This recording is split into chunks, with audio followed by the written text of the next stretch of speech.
Hi guys, welcome to lecture number 21 of microeconomics. और आज के इस लेक्चर में हम केनेजियन थ्योरी का एक नया टॉपिक स्टार्ट करेंगे, जिसके अंदर हम थ्री सेक्टर मॉडल की बात करेंगे। पिछले लेक्चर्स के अंदर जो हमने केनेजियन थ्योरी पढ़ी थी वो टू सेक्टर मॉडल से रिलेट करती थी। बड़ा ही सिंपल मॉडल था और अनरियलिस्टिक था। अब जितने भी हम मॉडल्स आगे पढ़ेंगे केनेजियन थ्योरी के, वो सारे के सारे रियलिज्म की तरफ बढ़ेंगे धीरे धीरे। तो आज की जो शुरुआत है हम थ्री सेक्टर मॉडल से करेंगे। मेरा नाम है सी अंकित कैंत और इस वीडियो लेक्चर के अंदर हम मैक्रोइकोनॉमिक्स के बहुत सारे टॉपिक्स को कवर करते हैं इन शॉर्ट पार्ट्स। तो चलिए आज का टॉपिक स्टार्ट करते हैं।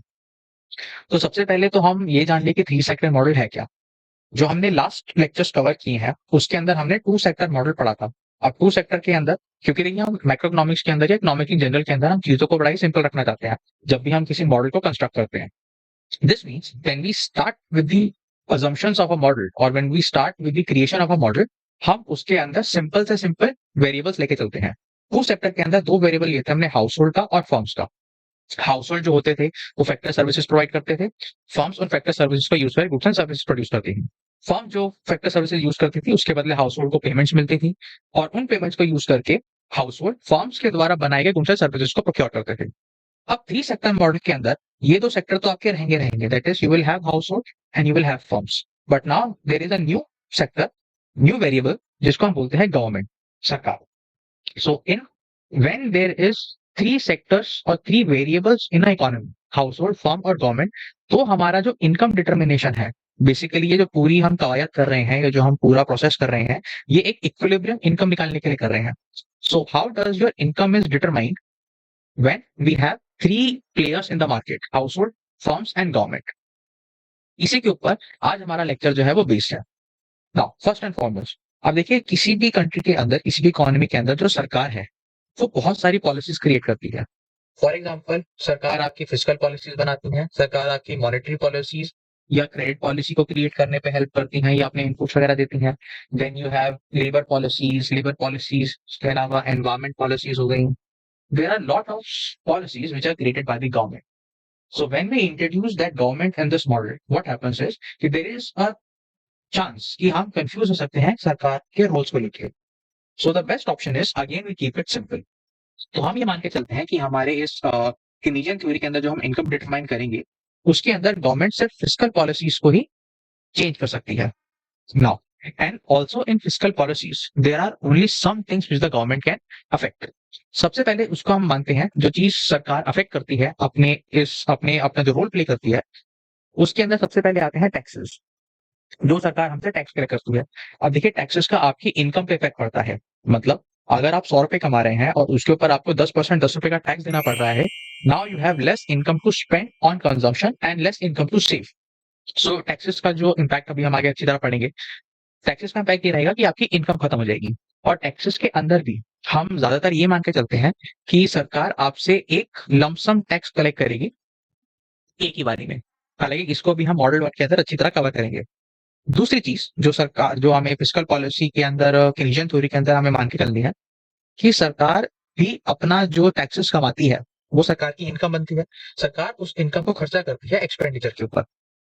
जैसे कि एक नॉर्मल इकोनॉमी के अंदर कंज्यूमर्स खर्चा करते हैं कंज्यूमर गुड्स के ऊपर, और जो फर्म्स है वो खर्चा करती है इन्वेस्टमेंट गुड्स के ऊपर, वैसे ही सरकार खर्चा करती है गुड्स एंड सर्विसेज के ऊपर। उसको हम बोलते हैं जी, गवर्नमेंट एक्सपेंडिचर। टैक्सेस को रिप्रेजेंट करेंगे हम टी से। और जो फाइनल पॉइंट है फिजिकल पॉलिसी के अंदर अंडर द केनेजियन थ्योरी, उसको हम बोलते हैं ट्रांसफर पेमेंट। अब ये जो ट्रांसफर पेमेंट है ये ऑलरेडी हम अपने स्टार्टिंग के लेक्चर्स में कवर कर चुके हैं जब हम टू सेक्टर मॉडल पढ़ रहे थे। लेकिन just to quickly give you some narrative about transfer payment is कि कुछ पेमेंट्स होती हैं, इसका मैं आपको एग्जांपल देता हूं समझाने से पहले, जैसे कि पेंशन है या सब्सिडीज है। अब जितनी भी ये ट्रांसफर पेमेंट है इसके बदले में सरकार को कुछ नहीं मिल रहा। जब सरकार किसी इंसान को पेंशन देती है तो बदले में उसे सर्विस नहीं ले रही है, तो इसलिए इनको ट्रांसफर पेमेंट कहा जाता है and they are represented by G small T. ये तीन फैक्टर्स हैं जो हमारे सरकार के आने की वजह से हमारे मॉडल को इम्पैक्ट करते हैं। टी यानी कि टैक्सेस, जी यानी कि गवर्नमेंट एक्सपेंडिचर, और जीटी यानी कि ट्रांसफर पेमेंट्स। ना हमने अब जो अपना मॉडल क्रिएट करना है इनकम डिटर्मिनेशन का, उसके अंदर हमने इन तीन फैक्टर्स को अप्लाई करना है। Now the very basic question is कि अगर हम तीनों फैक्टर्स को अपने मॉडल पे एक साथ अप्लाई कर देंगे तो मॉडल अगेन कॉम्प्लिकेटेड हो सकता है। उस कॉम्प्लिकेशन को दूर करने के लिए what we do, we create models one by one.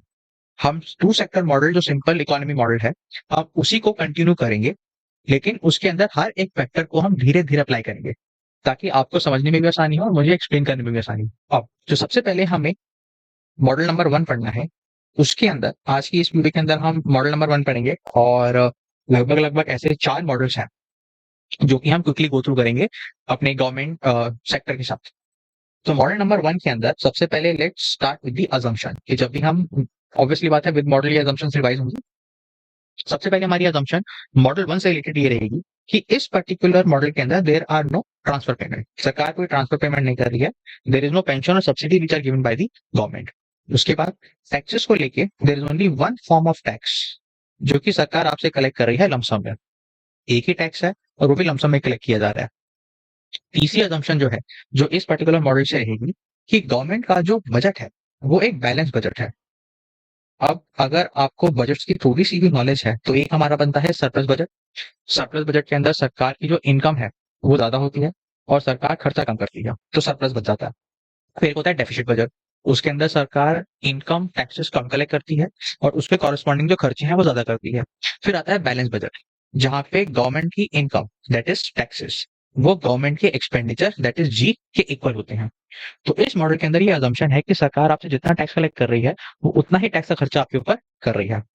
और finally again it's a very important point, जो गवर्नमेंट एक्सपेंडिचर है वो क्या है, इस एक्सोजीनियस। एक्सोजीनियस के बारे में हम बहुत पुराने लेक्चर्स में भी काफी डिस्कस कर चुके हैं।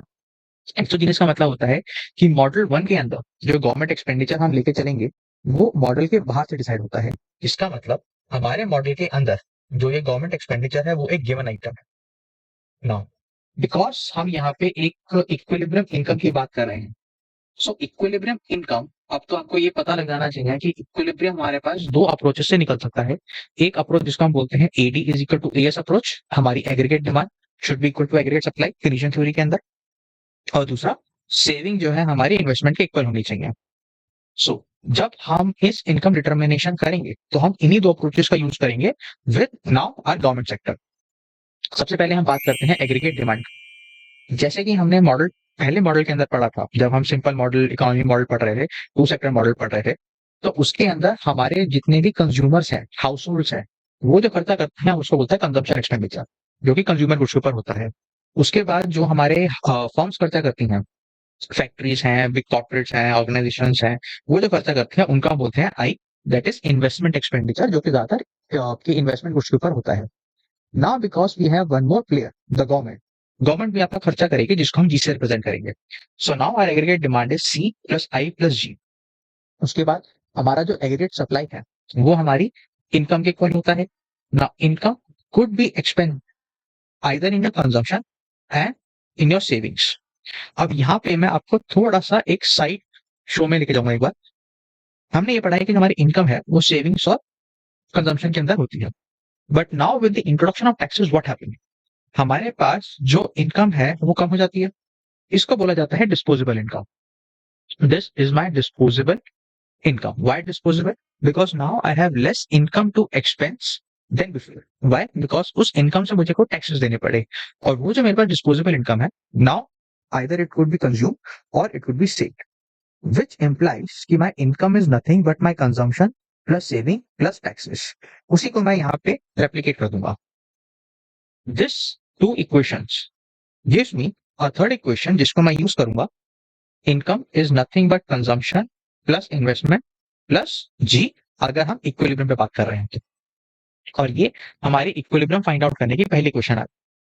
उसके बाद अगर आपको अगेन सिंपल मॉडल के अंदर जाना पड़ेगा। सिंपल मॉडल के अंदर हमने बाद में क्या किया था कि आई हमारे पास क्या था, गिवन होता था, एक्सोजीनियसली डिसाइडेड था, और गवर्नमेंट का भी जो खर्चा है हम इस मॉडल के अंदर मानते चलते हैं कि एक्सोजीनियसली डिसाइडेड है, बाहर से डिसाइड होकर आता है, हमें ऑलरेडी पता है, इस मॉडल के अंदर उसको आइडेंटिफाई करने की जरूरत नहीं है। इसका मतलब अगर मुझे y की वैल्यू निकालनी है एट इक्विलिब्रियम, या y के लिए मुझे कोई ऑप्टिमम सॉल्यूशन चाहिए, तो मुझे अगेन c को डिफाइन करना पड़ेगा। और कंजम्पशन का हम ऑलरेडी कंजम्पशन फंक्शन में पढ़ के आ चुके हैं, it is a plus B Y, जहां पे जो हमारा ए है वो ए होता है हमारे पास ऑटोनोमस कंजम्पशन। ये वो कंजम्पशन है जो मैं अपनी जीरो लेवल ऑफ इनकम पे भी करता हूँ। रीजन, क्योंकि ये वो कंजम्पशन है जो मुझे सर्वाइवल के लिए चाहिए। B is represented by MPC, marginal propensity to consume. It is one of the most important concept of Keynesian theory. Keynesian theory का जो बेस थ्योरीज जो होती हैं, किसी भी थ्योरी के अंदर बेस थ्योरीज होती हैं, जो कि उस पर्टिकुलर थ्योरी को प्रॉप अप करती है। MPC is one of those theory Keynesian theory के लिए। And finally you have your income level, जिस पे आप कंजम्पशन निकालते हैं। Now this particular equation needs to be revised. Why? क्योंकि देखिए हमारे पास ऑटोनोमस कंजम्पशन तो सेम ही रहेगी, हमारा एमपीसी भी मोर और लेस सेम रहेगा, लेकिन now the income which I have has to be reduced by some T. Why? क्योंकि अब मेरे पास जो इनकम है वो उतनी नहीं है जितनी पहले हुआ करती थी। अब मुझे उस इनकम के अंदर को टैक्सेस पे करने पड़ रहे हैं सरकार को। और क्योंकि अगेन मैंने कहा था कि ये बैलेंस बजट है, तो जितना सरकार खर्चा करेगी, सरकार आपसे उतना ही टैक्स कलेक्ट करेगी, ताकि सरकार को पहले बाहर से बोरिंग करने की जरूरत ना पड़े। और क्योंकि जितना टैक्स आपसे कलेक्ट किया जा रहा है आपको रिटर्न में मिल रहा है सरकारी खर्चों के फॉर्म में, तो आपके ऊपर भी ज्यादा बर्डन आए। अगर मैं इस सी की इक्वेशन को अपने फर्स्ट के अंदर इनपुट कर दूं और उसको मैं वाई के लिए सॉल्व करूं, तो मेरे पास जो इक्वेशन निकल कर आएगी वो कुछ इस फॉर्म की निकल कर आएगी कि जो हमारे पास वाई है वो है 1/1 minus B and A minus B T plus I plus G. अब इस इक्वेशन को देख के आपको डरने की जरूरत नहीं है। रीजन, अगर आप मेरी सिंपल इकोनॉमिक मॉडल की वीडियोस को चेक करेंगे तो उसके अंदर भी जो हमने y की एट इक्विलिब्रियम ऑप्टिमम वैल्यू जो निकाली थी, उसका जो फॉर्म था वो कुछ इस तरीके का था, 1/1 माइनस बी। तो 1 माइनस बी तो सेम है। Now I is also same. अब क्योंकि यहाँ पे एक और खर्चा आ गया है तो जी और ऐड हो गया। और because my consumption is reduced by the taxes I am paying, B into T मुझे क्या देगा, एमपीसी इंटू टैक्सेस मुझे क्या वैल्यू निकाल के देंगे, उस कंजम्पशन का पोर्शन जो कि मैं करता अगर टैक्सेस नहीं होते। Now because there are taxes, तो मुझे कुछ पैसा सरकार को देना पड़ेगा, उसके अंदर से मैं कंजम्पशन नहीं कर पाऊंगा। वो consumption I am missing out, तो इसलिए हमने उसको माइनस किया है। This is the value of Y at equilibrium level. अब जो इस पर्टिकुलर मॉडल का जो सबसे ज्यादा इंपॉर्टेंट पार्ट है वो है कि अब हम इस चीज को एक ग्राफिकल फॉर्म में रिप्रेजेंट करेंगे। सो लेट्स सी कि ग्राफिकल फॉर्म में इस पर्टिकुलर इक्विलिब्रियम से हमारा मतलब क्या है। तो begin with the graphical presentation. अब आपके सामने ये जो ग्राफ है, आई नो थोड़ा कॉम्प्लिकेटेड हो सकता है, लेकिन हम इसको सिंगल सिंगल करके ब्रेक डाउन करेंगे। सबसे पहले हमें पता है क्योंकि हमारी इकोनॉमी के अंदर जो हमारे पास इन्वेस्टमेंट है वो प्लान इन्वेस्टमेंट है, ऑलरेडी गिवन रहता है। So that will be a parallel line with the x axis. X axis में हमारे पास इनकम है और वाई एक्सिस पे हमारे पास कंजम्पशन, इन्वेस्टमेंट और गवर्नमेंट का खर्चा है। First and foremost we know, क्योंकि हमारे पास जो कंजम्पशन है वो स्टार्ट होती है एक ए लेवल से, जिसको हम ऑटोनोमस कंजम्पशन बोलते हैं, कि even if my income is zero I will be consuming some amount of money. मैं कुछ ना कुछ तो कंज्यूम कर रहा हूँ। इससे हमारे पास आती है C1। Now C1 plus I will give me my first AD curve which is AD1, which is nothing plus C1 plus I. और ये जो 45 डिग्री की लाइन है which is drawn from the origin, this is my AS। The point where AS and AD1 intersect, let's call it point E1. This is the level of income जहां पे मेरे equilibrium strike होता है अगर मेरे पास AS और AD ये given है। ये तो हम पढ़ के आए हैं अपना सिंपल मॉडल के अंदर, जहां पे हमारे पास खाली दो हाउस होल्ड थे, दो सेक्टर थे, कंजम्पशन करने वाले हाउस होल्ड और इन्वेस्टमेंट एक्सपेंडिचर करने वाली firms. But now because we have a government expenditure, so अब हमारे पास जो AD1 कर्व आएगा, लेट्स से वो स्टार्ट होता है AD3 से, which is consumption of the house hold plus investment of the firms and the government expenditure via government। और ये AD3 कर्व यहाँ AS3 से इंटरसेक्ट करता है, let's call it point E3। ये हमारे पास आ गया Y3 लेवल ऑफ इनकम। अगर आप लोगों ने एक चीज नोटिस करी कि जब हमने AD3 कर्व बनाया तो हमने अपना कंजम्पशन कर्व चेंज नहीं किया। उसका रीजन मैं ये मान के चलता हूं कि इस पॉइंट पर only government has introduce a expenditure, that is there is no taxes done by the government. Then you can ask कि सर ये जो सरकार खर्चा कर रही है, सरकार आपके टैक्सेस तो कलेक्ट कर नहीं रही है, there is no taxes, there is only government expenditure. तो सरकार ने जो खर्चा किया है कहां से किया है? मैं मान के चलता हूं कि ये जो पॉइंट है ये मनी क्रिएशन का पॉइंट है। मनी क्रिएशन द सेंस कि सरकार ने नई नोट छापे हैं खर्चा करने के लिए। दिस मीन्स अगर सरकार अपना खर्चा करे विदाउट इंक्रीजिंग टैक्सेस, तो आपको अपनी इनकम के अंदर एक जंप देखने को मिलता है। But we know a country like India does not have the luxury to print its own money. हम जैसे तैसे अपनी मर्जी से अपना पैसा नहीं छाप सकते। There are certain clauses attached to it, there are certain conditions attached to it. इसका मतलब अगर सरकार गवर्नमेंट अपना गवर्नमेंट एक्सपेंडिचर बढ़ाती है, then there is some taxes which needs to be collected. और क्योंकि ये जो थ्योरी है ये स्टार्ट ही उस पॉइंट पे होती है कि जहां पे हमारा जितना गवर्नमेंट का एक्सपेंडिचर है, सरकार वो सारे तरह पे टैक्सेस की फॉर्म में कलेक्ट करेगी। एंड वी ऑल्सो नो कि जैसे ही सरकार अपना टैक्सेस लेकर आती है तो आपकी कंजम्पशन में हमें फॉल देखने को मिलता है। This means with the introduction of taxes, now the taxes has been introduced, my consumption will see a fall from C1 level to C2 level, and because of this my AD will also fall, क्योंकि AD is the direct function of my consumption. जो AD2 है वो कहां से निकल कर आया है sir? C2 plus I plus G, and at a point where my AS curve and AD2 curve intersect, let's call it point number E2. This is my equilibrium level of income when government has introduced some taxes into the economy. तो यहां से आपको क्या देखने को मिल रहा है कि सरकार जब अपना खर्चा करती है तो आपकी इकोनॉमी के अंदर इक्विलिब्रियम बढ़ता है, आपकी इनकम में जंप देखने को मिलता है। लेकिन जैसे ही सरकार वापस टैक्सेस अप्लाई कर देती है तो वापस आपको अपनी इनकम में फॉल देखने को मिलता है। This is how you find out equilibrium in a 3 sector model. जैसे हमने इनकम डिटर्मिनेशन को AD/AS के अप्रोच से समझा है, वैसे ही हम उसको सेविंग्स और इन्वेस्टमेंट के अप्रोच से भी समझ सकते हैं, लेकिन वो वेरी मच सिंपल है।